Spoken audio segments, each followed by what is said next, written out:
Growth is one of the most challenging, daunting, and oftentimes mystifying aspects of building a business, and sustainable growth even more so. People get stuck at the start, in the middle, and when they want to scale up. In this episode, we'll look at what we mean by growth and how we measure it. And then we're going through 3 sections talking about balancing profits and productivity, streamlining processes and systems, and where to start taking action on a sustainable growth plan. Welcome to the Leverage Business Podcast, where we believe business success is about working smarter, not harder, leveraging your time and expertise in ways that fit the digital age you and your clients live in today. I'm your host, Jay Allison, author of Leverage Consulting in the Digital Age and founder of the iSuccess Business Academy.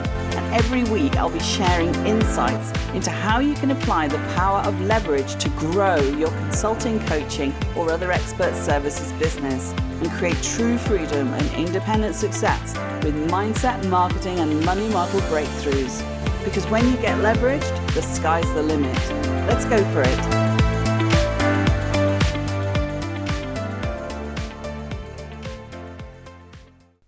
Today, we're going to talk about how to leverage your time for sustainable business growth. Now, growth is one of the most challenging, daunting, and oftentimes mystifying aspects of building a business, and sustainable growth even more so. People get stuck at the start, in the middle, and when they want to scale up. With this in mind, I'd like to look first at what we mean by growth in the context of building a consulting business or similar B2B service business, starting with the end goals at each stage and how growth is typically measured. The metrics for sustainable business growth may differ for specific industries and even the type of consulting or coaching you do, but here are some of the essential things you should look to measure. This is a table that comes out of my book, Leverage Consulting in the Digital Age, and it's a little bit dry to go through a table with audio, but we'll do our best and hopefully you'll get some nuggets out of it. We're talking about the metrics and then the evidence. So first of all, the metric of increased client and customer base. The evidence is simply new engagements and retention of existing clients. What about the metric for increased productivity? I'd say the evidence for this is operational efficiency that increases capacity or speed. The metric for increased revenue is largely dependent on evidence of your pricing or new products. What about increased market share? The evidence would be new business that you've taken away from competitors. The metric of increased market positioning too.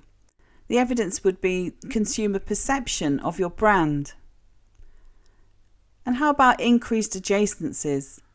The evidence there would be that you're expanding into related markets. So lots of ways in which you could actually measure growth or think about growth and how it might be achieved. So first of all, let's look at balancing profits and productivity. If you're charging by the hour or daily, the number of clients you can work with in any given time period multiplied by your fee structure is typically what determines your profits. But there is a ceiling as you only have so many hours in the day and days in the week. Working longer hours or more days a week is okay for a bit, but not sustainable in the longer term. There are a few quick wins to earn yourself a bit more time back in the short term though. Although there's no one right approach to promoting and monetizing your expertise as a consultant or coach, choosing a viable and profitable business model for how you market and deliver is critical. That's the power of leverage in the digital arena. What you don't want is for your consulting work to feel like a job. Developing a streamlined process for acquiring new clients, finding leveraged ways to serve clients, and using technology to automate key business processes are all ways to enable growth to an extent, because they free up a little bit more of your time otherwise spent on operational work rather than billable client work. And if you could increase your productivity helping your clients, that is how effectively, efficiently and economically you work to deliver the agreed outcome, you'd create a bit of leverage by having more capacity to serve more clients.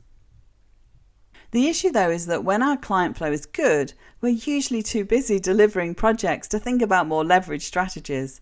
There's no space in the brain, let alone in the diary, to spend time improving our efficiency or planning for growth. We don't feel we have time to hire and train people to take some of the pressure off us. And we often don't dare increase our prices for fear it will all come tumbling down. For many, it's a case of surviving rather than thriving. Keeping the proverbial head above water, working long hours, often doing more for less and feeling unfulfilled. Next level growth can feel like an unattainable goal. To survive and thrive, you most definitely need a plan for bringing in new clients consistently and creating sustainable new revenue. Leadership, marketing, managing a client pipeline, and good communication are crucial parts of the consulting business, but developing the vision and brand message for your business from the get-go is critical.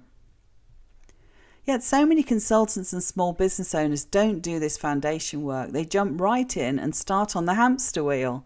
It's no wonder then that going solo, running your own practice, can create overwhelm and burnout. If you're not already working at the high end, there's a counter-argument to taking on more clients as the first strategy for growth. You simply duplicate a limited profit system. The best strategy is to work on leveraging you, increase your perceived value, and charge higher fees. Work on clarifying and building your authority status in a specific niche, your specialism or micro niche, and invest in improving your positioning and visibility as the go-to expert for that one thing.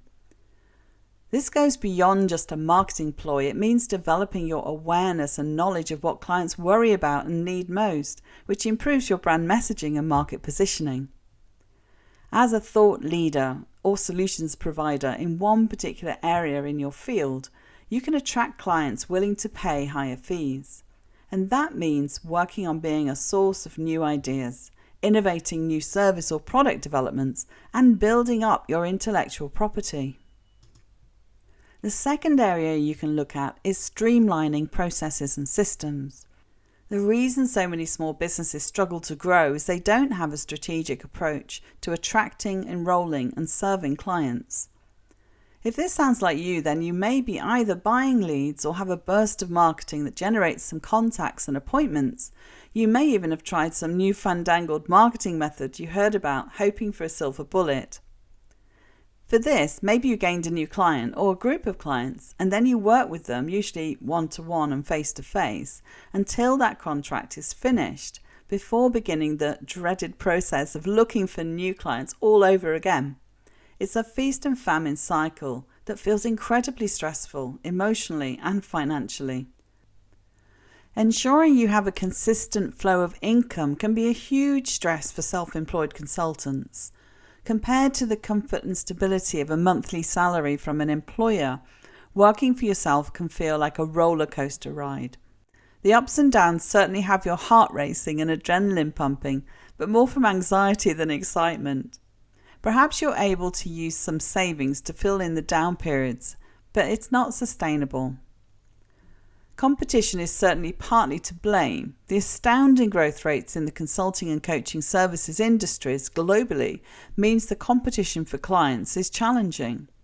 Up against the big 4 consulting firms, or the big 10 to 100 in fact, it's become harder and harder for solo professionals and small firms to advance their authority, land clients, and create a sustainable income. In an increasingly commoditized environment, the little players are losing out to the big names in terms of high-end revenue. However, the reason many consulting businesses fail to earn consistent revenue is because they don't know how to attract and nurture the right audience for the kind of services and programs that they are most uniquely equipped to provide. You're really fishing in different waters than these big players, and you should aim to do something different in order to get noticed. You don't need to prove you're a big consulting firm because your market is very different and the clients you want to attract are quite different. Your ideal clients won't want to hire the big machine. They want the intimacy and connection of knowing who exactly they will be partnering with and what exactly the plan of action will be. For most solo professionals and small consulting firms, the problem is working out a viable growth strategy out of where they are right now. There's often a mental obstacle of thinking that the only way to grow the business is to duplicate what they already do, which is hard if there's no client flow system in place. Half the battle with planning for growth is to figure out what's really going on in your business and what's holding you back. It's not always just an operational or tactical issue, it's often a mindset and strategy issue. Understanding the problem within a holistic frame of root cause systems thinking is the best step to resolving it, because if you can't see the bottlenecks and barriers, you'll just be blindly throwing tactical darts at a large dartboard without a bullseye. And that's a far cry from creating sustainable business growth. But systems thinking doesn't always acknowledge what's going on underneath for you, on a personal level, knowing who you are and what you're about, and whether you're working in alignment with your purpose, preferred ways of working, and moving towards your vision of success. If you already sense that things have shifted in consulting and coaching, or if you're struggling to find and secure high-end clients, it's probably why the notion of leverage appeals. You know it's not really just about marketing and getting more clients. In your gut, I bet you know it's about strategy. I strongly believe leveraged strategies offer sustainable business growth that give you long-term viability. It takes advantage of several massive growth trends that are creating a new breed of business entrepreneur, the educational entrepreneur, and responds to the way that clients today wish to engage with and consume consulting or coaching services. Massive growth in digital publishing and online learning are driving many consultants and coaches to become these educational entrepreneurs. This is not a term consigned only to the education sector. It looks a little bit like this. Rather than constantly reinventing your service to fit the unique needs of every new client, savvy consultants are creating packages around a core area of expertise that serves a specific and niche market.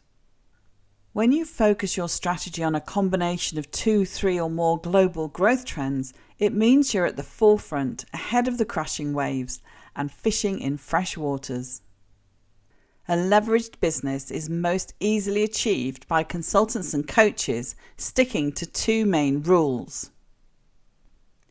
Rule number 1, focus on one service area or result you deliver, such that you can find a way to standardize it and package it so that you can market, sell and deliver it digitally even when you're not in the office or on client site.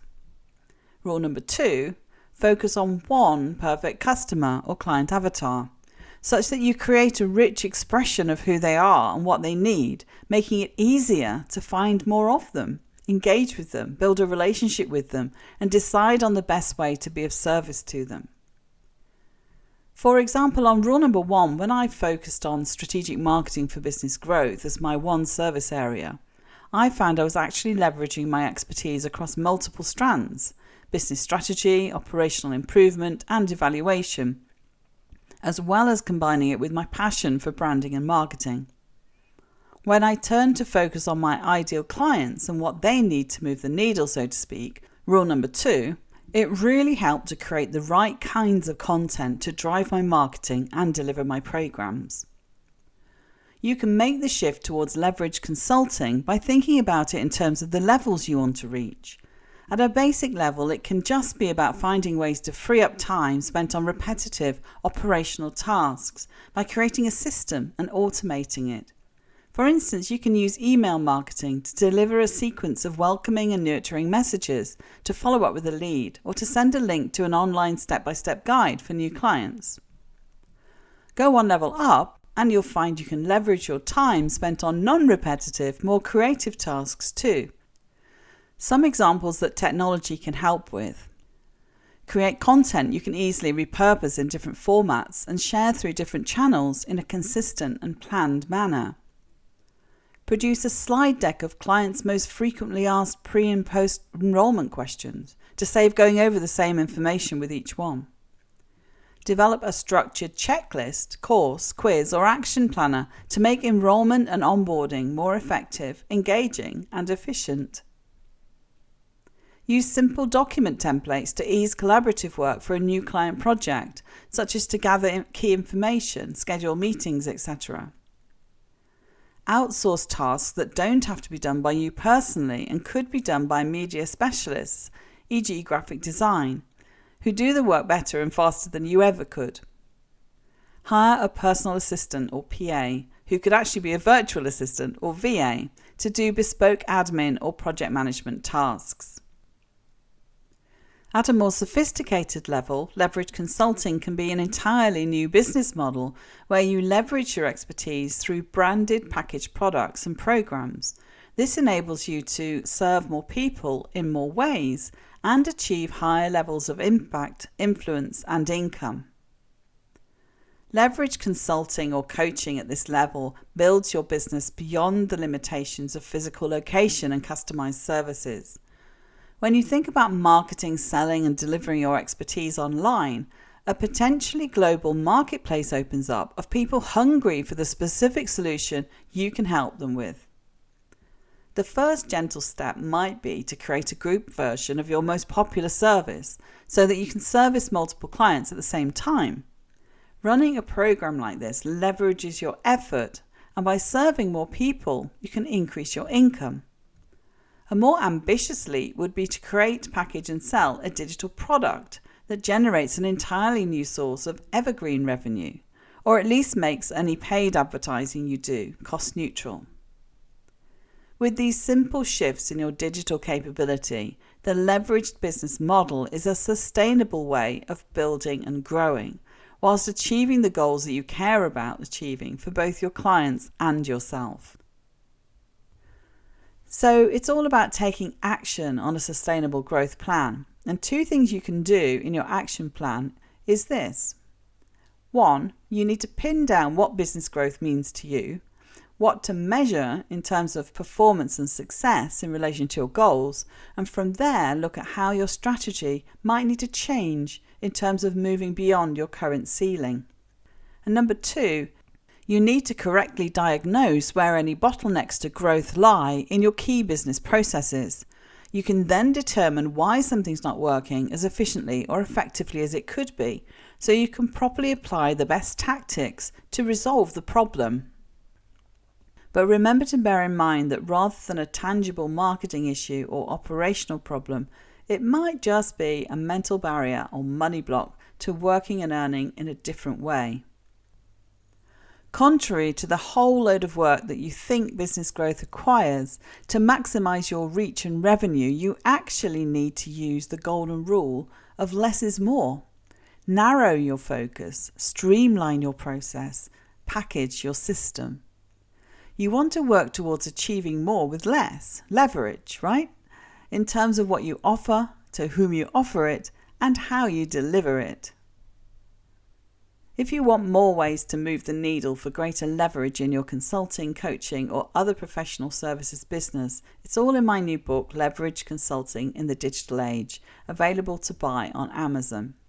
I'd love to get your thoughts on what resonates the most for you and how I can help you implement a sustainable business growth plan. Thank you for listening to the Leverage Business Podcast. Want to create leverage in your business? Did this episode provide some insights and ideas to be thinking through? If so, subscribe so you get alerts when the next one's released. If you want to learn more or would like help and support with building a leveraged business that achieves true freedom for you, then head over to jallison.com/podcast to find all the resources and links that go with this show on my website and to join our iSuccess community.